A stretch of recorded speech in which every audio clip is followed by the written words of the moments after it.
नमस्कार साथियों, आज के क्लास में हम चर्चा करेंगे आरण्यकों की। आरण्यक जिसका सीधा संबंध अरण्य से है।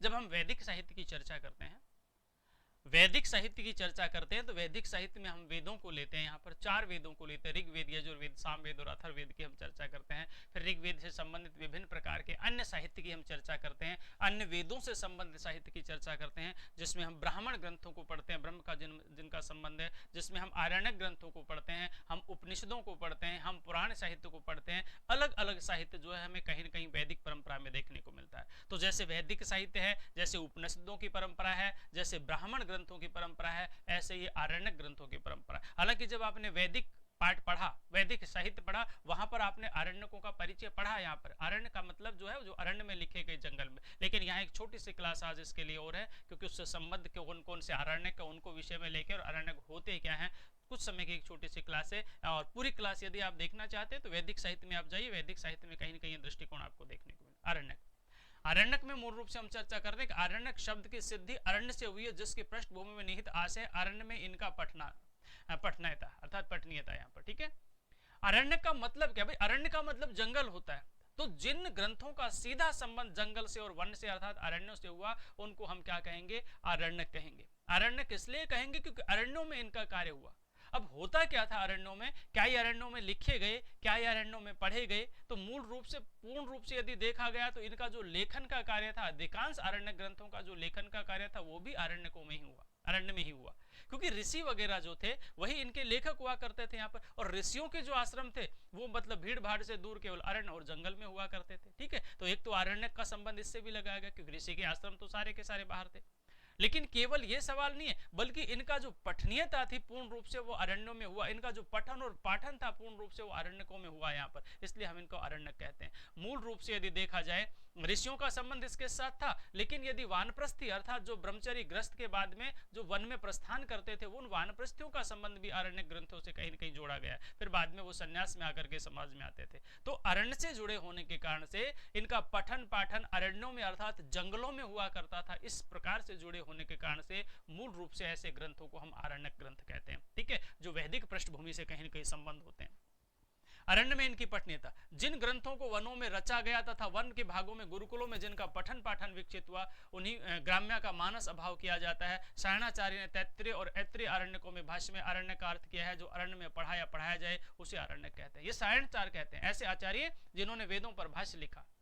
ऐसे सायण जिन्होंने वेदों पर भाष्य लिखा वो क्या कहते हैं कि अरण्य का मतलब, आरण्यक ग्रंथों का मतलब अरण्य से, मतलब अरण्यों में ही इन्हें लिखा गया और अरण्यों में ही इन्हें पढ़ाया गया। ठीक है, भीड़ भाड़ से बाहर, दुनियादारी से बाहर एकांत में जाकर के इनका लेखन भी हुआ आचार्य और शिष्यों को, मतलब गुरुओं के द्वारा, और शिष्यों की इनको जो शिक्षा दी गई वो भी अरण्यों में दी गई, इसलिए हम इनको अरण्य कहते हैं। अरण्यात अध्ययनात् आरण्यक मितिरेते अरण्य। सिंपल सी चीज है कि अरण्य में अध्ययन के कारण से, अरण्य में अध्यापन के कारण से, मतलब मूल रूप से हम इनको अरण्य कहते हैं। तो सीधे शब्दों में हम कह सकते हैं कि जंगलों में होने के कारण से, इस प्रकार का दृष्टिकोण होने के कारण से इनको क्या कहा? अरण्य कहा गया। ऐसा सायण ने कहा है। ठीक है, बाकी हम लोग स्वीकार करते हैं। तद्धीयते एवं वाक्यम प्रवक्षते, ये उसी का पाठ है। ऐत्रेय आरण्यक में जिन आध्यात्मिक ग्रंथों का मनन चिंतन ग्राम नगर के लोग कोलाहलपूर्ण वातावरण में संभव न हो सकने के कारण एकांत शांत वातावरण में किया गया हो, वेदों में निहित अनेक रहस्यों को जिनमें उद्घाटन किया गया हो तथा जिनके ध्यान में प्राण विद्या का दार्शनिक विश्लेषण किया गया, वे अरण्यक के नाम से जाने जाते हैं। देखिए ऐसा ऐत्रेय उपनिषद में हमें देखने को मिलता है। महिदास ऐत्रेय ने जो उपनिषद ऐत्रेय उपनिषद लिखा, ऐत्रेय आरण्यक भी हमें मिलता है। ऋग्वेद से संबंधित ऐत्रेय ऋषि थे और उनका चाहे वो ब्राह्मण ग्रंथ की बात है, चाहे वो आरण्यक ग्रंथ की बात है, चाहे वो उपनिषद की बात है यहाँ पर। तो यहाँ हम चर्चा कर रहे हैं कि जो कोलाहल से दूर, जो समाज की कोलाहल से दूर, जो समाज की भीड़ भाड़ से दूर, ठीक है, जो बिल्कुल दुनियादारी से दूर, एकांत में जाकर के जिनको रचा गया, जिनको लिखा गया, एकांत में जाकर के जिनका मनन किया गया, एकांत में जाकर के जिनका अध्यापन किया गया, अपने शिष्यों को बताया गया। ठीक है, पूर्ण रूप से ऐसे ग्रंथों को आरण्यक ग्रंथ कहा गया। लेकिन इनका जो मूल विषय था वो आध्यात्मिक भावना के साथ साथ मूल रूप से प्राण विद्या का वर्णन किया गया। ठीक है, अगर ये पूछे कि प्राण विद्या कहाँ देखने को मिलती है, तो उपनिषदों में प्राण विद्या देखने को मिलती है, एक अलग दृष्टिकोण है। लेकिन आरण्यकों का विषय भी प्राण विद्या पर आधारित है, तो प्राण विद्या का दार्शनिक विश्लेषण किया गया, वही आरण्यक कहलाए। ठीक है, ये प्राण विद्या क्या है? इसका जो एकांत में ही दार्शनिक चिंतन हो सकता है यहाँ पर, ठीक है, कि व्यक्ति के प्राण क्या है, किस तरह से प्राणों को बचाया जा सकता है, कैसे प्राणों को बढ़ाया जा सकता है, कैसे प्राणों को कम किया जा सकता है। अल्प प्राण और महाप्राण आपने पढ़े होंगे यहाँ पर, ठीक है, जो शब्द थे, जो वर्ण थे, वो अल्प प्राण 1 3 5 हम अल्प प्राण को कहते हैं और 2 4 हम महाप्राण को कहते हैं। कारण क्या था, वहां पर भी हम इस प्राण वायु को बचाते थे। तो जैसे प्राण वायु को बचाया जा सकता है, ऐसे ही अपने प्राणों की अवधि को बढ़ाया जा सकता है। लोग मौन रख लेते थे, लोग एकांत में रहते थे, यहाँ पर बंद लगा देते थे। विभिन्न प्रकार के योग शास्त्र में हमने पतंजलि के योग में पढ़ा है, यम नियम आसन प्राणायाम प्रत्याहार धारणा ध्यान समाधि 8 प्रकार के जो योग के अंग है, उनमें जब योग बंद लगा दिया करते थे, व्यक्ति बहुत दिनों तक मतलब पूर्ण रूप से निर्विकल्प समाधि में, आंतरिक समाधि में चला जाता था। वहां पर प्राणों की रक्षा किस तरह से होती है, ऐसा दृष्टिकोण हमारे उपनिषदों में मिलता है, हमारे ब्राह्मण ग्रंथों में भी मिलता है और हमारे आरण्यक ग्रंथों में मिलता है। फिलहाल हम बात कर रहे हैं मूल रूप से आरण्यक ग्रंथ क्या होते हैं, तो और कौन सी विद्या उनमें पढ़ाई जाती है। तो मूल विषय जो होता है वो प्राण विद्या होती है, एकांत में होती है, शिष्यों को एकांत में दुनियादारी से दूर गुरुओं के द्वारा पढ़ाई जाती है। अब हम विशेषताओं की चर्चा करते हैं। आरण्यक ग्रंथों की विशेषता क्या है? इनकी प्रमुख विशेषता यज्ञों की आंतरिक लाक्षणिक तथा आध्यात्मिक तत्वों की मीमांसा करना है यहाँ पर, ठीक है। यानी हम जब यज्ञ करते हैं उसमें आध्यात्मिक भाव क्या है, उसमें लाक्षणिक भाव क्या है, उसमें मूल रूप से अन्य भाव क्या है, आंतरिक विषय वस्तु क्या है, ये सारा जो दृष्टिकोण है ये कहीं न कहीं हमें आरण्यकों में देखने को मिलता है। क्योंकि गुरु अपने शिष्यों को एक प्रैक्टिकल नॉलेज वहां पर अपने सामने बिठा करके देता है, इसलिए आरण्यकों में कोई एक विषय नहीं है, बल्कि हर विषय को मूल रूप से प्रायोगिक रूप पर किया जाता है आरण्यकों में। वस्तुतः आरण्यक ग्रंथ ब्राह्मण ग्रंथों के ही पूरक है। ये बादान लिखा है, इसको हम ब्राह्मण समझेंगे, ब्राह्मण ग्रंथों को ही पूरक है, परंतु उपनिषदों के प्रारंभ भागों में उद्घाटक भी है यहाँ पर, ठीक है। यानी उपनिषदों के प्रारंभ भागों के उद्घाटक है और ब्राह्मण ग्रंथों की पूरक है। तो हम यूं कह सकते हैं कि जैसे ब्राह्मण ग्रंथों में जो वैदिक साहित्य लिखा गया उसकी पूर्ति करने के लिए कि हमने आरण्यकों में कुछ लिखा यहाँ पर, और उपनिषदों में जो लिखा गया उसके प्रारंभ हमें कहीं न कहीं देखने को मिलता है आरण्यक ग्रंथों में। तो ये ब्राह्मण ग्रंथ और उपनिषद इन दोनों के बीच की कड़ी का कार्य करते हैं। आरण्यक जो ग्रंथ है ये ब्राह्मण ग्रंथों में जो छूट गया उसका वर्णन करते हैं और उपनिषदों में जो क्या है उसके पूर्व भाग का वर्णन करते हैं। ऐसे आरण्यक ग्रंथ अरण्यों में जंगल में लिखे गए ऋषियों के द्वारा, जंगल में उनका पठन पाठन हुआ, अध्ययन अध्यापन हुआ, वहीं पर शिष्यों पर प्रायोगिक रूप से प्रैक्टिकल करके उन्होंने देखा। कुछ ऐसा ही भाव हमें आरण्यक ग्रंथों में देखने को मिलता है। आरण्यकों की यह भी प्रमुख विशेषता है कि जहां ब्राह्मण ग्रंथों का यज्ञ अत्यंत जटिल कर्मकांड वाले हैं, वहीं आरण्यक ग्रंथों के यज्ञ अत्यंत ही सरल विधि विधान से परिपूर्ण है, जिनको वानप्रस्थी एवं मुनि लोग भी कर सकते हैं। मंत्र ब्राह्मण, वेद ब्राह्मण जिस अंश में आध्यात्मिक तत्वों का मामला, प्राण विद्या तथा प्रतीकोपासना का वर्णित है, वह अंश आरण्यक के नाम से जाना जाता है। वो बार बार वही चीज बताइए।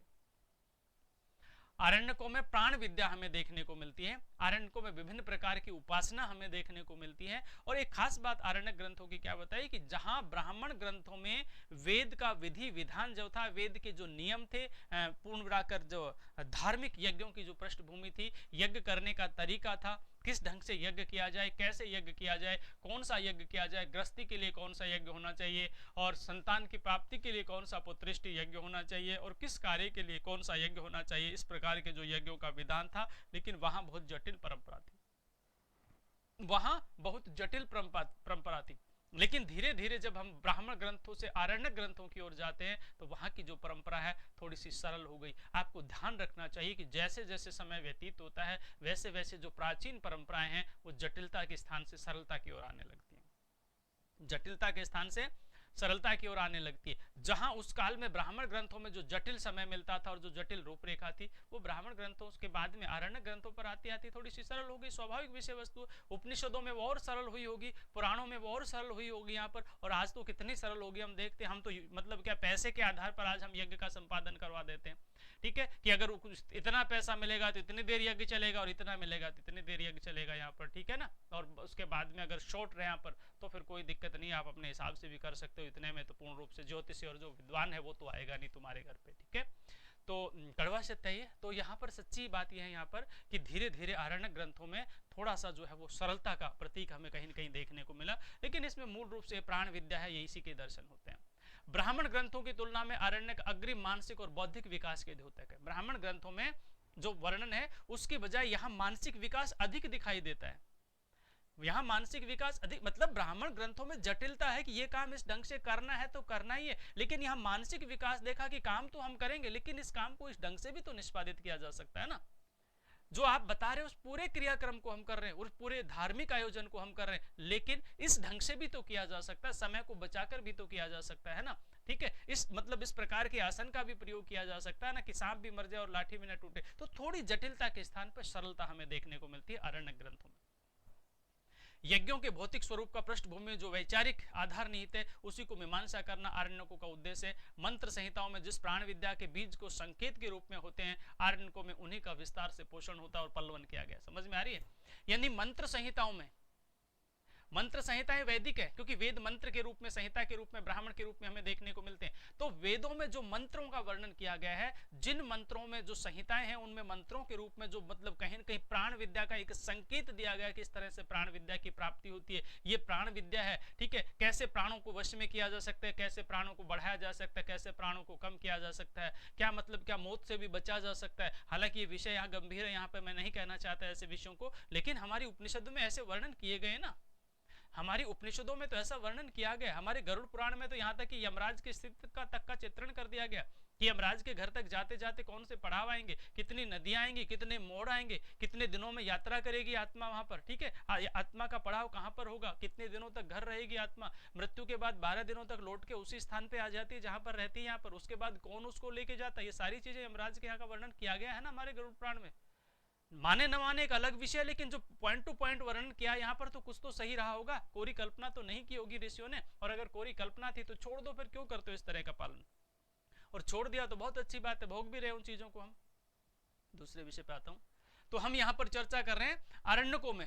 कई बार मैं ऐसा बोल जाए तो आप ये ना सोचे आपके लिए बोल रहा हूँ, मैं तो एक सभ्य समाज के लिए बोल रहा हूँ। सभ्य समाज करना भी चाहता है और नहीं भी करना चाहता उस कार्य को। ठीक है, उस काम को करना भी चाहता और नहीं भी करना चाहता। ये जो दोगलापन है ना, इसमें कहीं एक चीज हमें रखनी पड़ेगी यहाँ पर। या तो हम पूर्ण रूप से मॉडर्न अपने आप को साबित करें, या पूर्ण रूप से कम हम क्या करें, अपने आप को सभ्यता और संस्कृति से जुड़ा हुआ ही महसूस करें। हम कुछ भी ना इधर के हैं ना उधर के हैं, बीच के होकर के रह गए। न इधर के हैं न उधर के हैं, बीच के होकर के रह गए। अब वो बीच की स्थिति क्या होती, बहुत अच्छी नहीं होती। दूल्हा घोड़ी पे चढ़ रहा है तो किसी ने कह रहे छींक होगी, रुक जा रुक जा। यहाँ पर उतरने लगा तो फिर छींक होगी, रुक जा रुक जा। अब वो चढ़ भी नहीं रहा बेचारा, उतर भी नहीं रहा, पांव लटका रहे जा रहा है यहाँ पर। जो कैसे चलेगी ऐसी व्यवस्था, नहीं चलने वाली यहाँ पर। एक चीज को छोड़े हम, इसलिए विद्वानों ने, विदेशियों तक ने हमारे ऊपर प्रहार करते हुए कह दिया कि जो सभ्यता और संस्कृति जो है ना, ये दोगलापन करने वाले लोग हैं यहाँ पर। ठीक है, ये प्रेम विवाह करेंगे, गंधर्व विवाह और लव मैरिज करेंगे, लेकिन समाज को दिखाने के लिए फिर अरेंज के लिए फिर हमें रिसेप्शन करना पड़ेगा, बताना पड़ेगा। जब हो गया तो छोड़ दीजिए उस चीज को, स्वीकार करिए ना उस चीज को। इस वाले चीज को क्यों स्वीकार कर रहे हैं यहाँ पर, या फिर इसी को स्वीकार करिए, उसको नजरअंदाज कर दीजिए। ये तो दोगलापन है ना, ये कहीं ना कहीं भारतीय व्यवस्था को कहीं ना कहीं खोखला करने की कोशिश कर रहा है। मैं बात कर रहा हूं यहाँ पर कि आरण्यकों में उस चीज का पल्लवन होता है, वो चीज पुष्पित और पल्लवित होती हुई दिखाई दे रही है, जिसका अंकुरण कभी कहां हुआ था, संहिताओं में हुआ था, संहिता के मंत्रों में हुआ था। और वो चीज केवल प्राण विद्या है, और प्राण विद्या का वर्णन तो है, ये तो हम कर चुके हैं। आरण्यकों में यज्ञ का दार्शनिक रूप, आत्मविवेचन, तत्व मीमांसा, ज्ञान, कर्म, उपासना का समन्वय, वर्णाश्रम, धर्म, निष्काम, कर्मयोग, प्राण विद्या आदि का वर्णन किया गया। ये विषय है। आरण्यकों के विषय यदि पूछे जाए तो रिपीट कर रहा हूं, महत्वपूर्ण सवाल बनता है। आरण्यकों के दार्शनिक रूप हमें देखने को मिलता है, आध्यात्म विवेचन, आत्मविवेचन हमें देखने को मिलता है, तत्व मीमांसा हमें देखने को मिलती है। मीमांसा जिज्ञासा, जो मूल तत्व होता है उनके बारे में, ईश्वरीय तत्व के बारे में जिज्ञासा। ज्ञान और कर्म का वर्णन मिलता है, उपासना का वर्णन मिलता है, समन्वय का वर्णन मिलता है, वर्ण और आश्रमों की व्यवस्था मिलती है, धर्म मिलता है, निष्काम कर्मयोग मिलता है जैसे गीता में मिलता है, और प्राण विद्या मिलती है। ठीक है, ये सारी चीजें हैं जो कहीं कहीं आरण्यकों में हमें देखने को मिलती है। तो विभिन्न प्रकार के जो भाव हैं, इन विभिन्न प्रकार के भावों का वर्णन जो है ये कहीं न कहीं आरण्यकों में हमें देखने को मिलता है। वैदिक तत्व ज्ञान की विचार सरणी में आरण्यकों के स्थान के निर्धारण में आचार्य बलदेव उपाध्याय का अभिमत है कि आरण्यकों में उन महनीय आध्यात्मिक तत्वों का संकेत उपलब्ध होता है जिनका पूर्ण विकास उपनिषदों में मिलता है। अब यहाँ पर एक नई बात आ गई। हमने अभी वर्णन किया कि आरण्यकों में वो प्राण विद्या पुष्पित और पल्लवित होती हुई दिखाई दे रही है जिसका अंकुरण कभी संहिताओं के मंत्रों में हुआ था। मतलब संहिताओं के मंत्र में जिस प्राण विद्या का नामोल्लेख किया था कि ऐसा हो सकता है, उसका एक व्यापक दृष्टिकोण, एक विस्तारवादी दृष्टिकोण हमें कहां देखने को मिलता है, आरण्यकों में मिलता है। उपनिषदों में बहुत अधिक दृष्टिकोण हमें व्यापक रूप से, खुला दृष्टिकोण उपनिषदों में मिलता है यहाँ पर, क्योंकि उपनिषद तो उसी का एक व्याख्यात्मक भाग है। आचार्य बलदेव उपाध्याय कहते हैं कि उपनिषदों में जो एक व्यापक दृष्टिकोण देखने को मिलता है उसका बीज रूप हमें कहां देखने को मिलता है, आरण्यकों में देखने को मिलता है। तो इस क्रम को आप समझिए।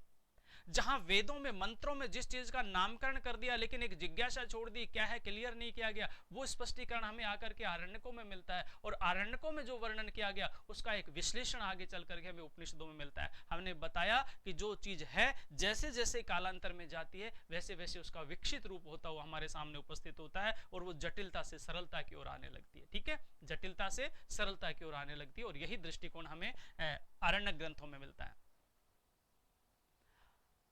उपनिषद आरण्य को ही अंत में आने वाले परिशिष्ट तथा प्राचीन उपनिषद आरण्यकों के अंश तथा अंश रूप में आज भी उपलब्ध होते हैं। इस प्रकार वैदिक तत्व मीमांसा के इतिहास में आरण्यकों की विशेषताएं रही है। यहाँ पर वैदिक तत्व मीमांसा यानी वेदों के जो तत्व हैं, वेदों की जो मीमांसा है, वेदों की जो जिज्ञासा है, वेदों के ऋषियों की जो परिकल्पना है, वो सारा दृष्टिकोण मतलब जिन समस्याओं को समस्या के रूप में छोड़ दिया गया वेदों में, वो सारी की सारी समस्याओं का समाधान हमें ब्राह्मण ग्रंथों में देखने को मिलता है और हमें आरण्य ग्रंथों में देखने को मिलता है। और अरण्यों में जो बीज रूप में जो संस्कारित चीजें रह गई उनका विस्तारवादी दृष्टिकोण हमें उपनिषदों में देखने को मिलता है। अब एक सवाल बहुत महत्वपूर्ण है, प्रारंभ से पूछा जाएगा और एक सवाल बहुत महत्वपूर्ण है, यहां से पूछा जाएगा। क्वेश्चन बनते हैं, विशेष रूप से आपको ध्यान रखना इस क्वेश्चन को, इस विशेष रूप से बार बार कह रहा हूं विशेष रूप से क्योंकि सवाल बनेगा। जहां क्वेश्चन बनेगा उस स्लाइड को आप गौर से पढ़ेंगे। ऊपर मैं वर्णन कर रहा था, ऊपर मैं सिर्फ ये बताने की कोशिश कर रहा था अभी आपको कि आरण्य ग्रंथ वस्तुतः हैं क्या, ये मैंने समझाया। प्रारंभ में जो रूपरेखा हमने बताई वहां से सवाल बनेगा, यहाँ जो हम रूपरेखा बताई वहां से सवाल बनेगा, बीच में हमने प्राण विद्या की चर्चा की, ये बनेगा। ठीक है, आरण्यक जो है वो उपनिषदों के पहले का भाग है, ये हमें देखना पड़ेगा। आरण्यक जो है वो ब्राह्मणों के बाद का भाग है, वो हमें देखने को पड़ेगा। ठीक है, ये दृष्टिकोण सवाल बनते हैं आपकी रूपरेखा किस ढंग से, लेकिन यहाँ तो फैक्ट क्वेश्चन बन रहा है। वो पढ़ने वालों के लिए क्वेश्चन बनेगा, वहां से आप प्रश्न का उत्तर निकालेंगे, लेकिन यहाँ से तो न पढ़ने वाले भी प्रश्न का उत्तर निकाल लेंगे, जो पढ़ना नहीं चाहते, जो सिर्फ और सिर्फ जो है वो केवल और केवल क्रीम खाना चाहते हैं, केवल क्रीम खाना चाहते हैं यहाँ पर। ठीक है ना, वो भी फ्री की, तो उनके लिए क्या है, इस तरह की चीजें होती है। फ्री से तात्पर्य मेरा पैसे के साथ ना जोड़े, फ्री से तात्पर्य मेरा मेहनत के साथ है। ऋग्वेद से संबंधित जो आरण्यक ग्रंथ है वो ऐतरेय आरण्यक है और सांख्यायन आरण्यक। ठीक है ना, सांख्यायन और ऐतरेय आरण्यक जो है वो कहां से है, ऋग्वेद से संबंधित है। यजुर्वेद से संबंधित है वो बृहदारण्यक है, इसके साथ में बृहद के साथ आरण्यक हम लगा देंगे तो यहाँ पर ये हो जाएगा बृहदारण्यक, ये बृहदारण्यक है, ये इसके साथ है। इसके बाद में क्या, तैत्तरीय आरण्यक है। ठीक है, तैत्तरीय आरण्यक यानी तैत्तरीय आरण्यक जो बन जाएगा, और मैत्रेय, ये मैत्रेय है, मैत्रायणी मतलब ये ऐसे हम कह सकते हैं, मैत्रायणा मतलब मैत्रायणारण्यक यानी। ठीक है, या फिर मैत्रेय प्लस आरण्यक, मैत्रेय आरण्यक, या मैत्रेय प्लस आरण्यक, मैत्रेय आरण्यक, यहाँ पर दीर्घ संधि करके। तो यहाँ पर कुल मिलाकर क्या, वृद्ध आरण्यक, तैत्तरीय आरण्यक, मैत्रेय आरण्यक। ठीक है, ये आरण्यक हमें देखने को मिलते हैं। यहाँ पर हमने सांख्यायन और ऐतरेय आरण्यक की बात बताई, यहाँ पर हम तौलकार शाखा की बात करते हैं। ठीक है, और उसके बाद में छांदोग्य आरण्यक और तौलकार आरण्यक और छांदोग्य आरण्यक हमें देखने को मिलते हैं। और अथर्ववेद जो है इस पर कोई आरण्यक उपलब्ध नहीं होता, अथर्ववेद पर किसी भी प्रकार का कोई आरण्यक उपलब्ध नहीं होता। तो सवाल बनता है कि ऐतरेय आरण्यक का संबंध किसके साथ है, ऋग्वेद के साथ है। सांख्यायन आरण्यक का संबंध किसके साथ है, ऋग्वेद के साथ है। यजुर्वेद से संबंधित इनमें से कौन सा आरण्यक है, बृहदारण्यक है, तैत्तरीय आरण्यक है, मैत्रेय आरण्यक है। ठीक है ना, बृहदारण्यक है, तैत्तरीय आरण्यक है, मैत्रेय आरण्यक है। सामवेद से संबंध जो है वो तवलकार आरण्यक और छांदोग्य आरण्यक है। ऐसा कौन सा वेद है जिस पर कोई आरण्यक उपलब्ध नहीं होता, अथर्ववेद है। यहाँ पर सवाल बनते हैं। आप नेट की तैयारी कर रहे हैं, आप कॉलेज लेक्चर की तैयारी कर रहे हैं, आप फर्स्ट सेकंड ग्रेड की तैयारी कर रहे हैं, तो निश्चित रूप से विषय आपका है। सवाल तो यही पूछा जाएगा, क्योंकि सब में जो है वो कहीं न कहीं ऑब्जेक्टिव टाइप होते हैं, तो वो तो सबके लिए काम आने वाली चीजें हैं। आप आरएस में यदि संस्कृत विषय को लेते हैं, यूपीएससी में यदि संस्कृत विषय को लेते हैं, आईएएस में, तो फिर आपको लिखना पड़ेगा। लेकिन वहां भी आपके उत्तर तो यहीं से मिल रहा है ना। वहां जो आपका जो क्वेश्चन बनते हैं, यहाँ पर जो एक एक लाइन के क्वेश्चन जो लिखे जाते हैं, क्योंकि वहां सब्जेक्टिव पेपर होता है, आपको पता होगा, नहीं पता हो तो पता होना चाहिए। ठीक है, क्योंकि आरएस आप ही जैसे लोग बनते हैं, कई बार हम कहते हैं ये थर्ड ग्रेड तो मिल जाए आरएस का, क्या करेंगे आप, उसमें इतनी ज्यादा मेहनत नहीं होती, इसमें कहीं ज्यादा हो रही है, उसमें कहीं कम हो रही है। सोच के देखना मेरी बात ठंडे दिमाग से, एकांत कोने में बैठ के। तो मैंने कहा वहां पूछेंगे कि तेरे ऋग्वेद से संबंधित आरण्यकों का नामोल्लेख कीजिए। ठीक है, तो जो 2 नंबर का सवाल होगा वहां पर हम कह देंगे ऋग्वेद से संबंधित आरण्य ऐतरेय आरण्यक है और सांख्यायन आरण्यक है। बस इतना लिख देंगे, जो पहले हम लिखते आए वर्षों से, जो हमने 1 वीक सीरीज पढ़ करके लिखा था, ऐसा लिख देंगे तो उत्तर हो जाएगा। यहाँ पर वहां लिखना है, यहाँ आपको टिक करना, कल तक लिखते ही ना थे यहाँ पर, तो वही चीजें यहाँ पर है। तो ये तो सबके लिए विषय, ये विषय ऐसा नहीं हो सकता है कि नहीं ये तो ऑब्जेक्टिव टाइप वालों के लिए पढ़ा दिया गया और ये हमारे तो लिखने में दूसरे आता है, तो आपके लिखने में दूसरा आता है, तो चीज तो वही है ना, सबको हम साथ लेकर के चलने की कोशिश करते हैं। आज मूल रूप से हम चर्चा कर रहे हैं आरण्यक ग्रंथों की। तो साथियों आज की क्लास में इतना ही। नमस्कार।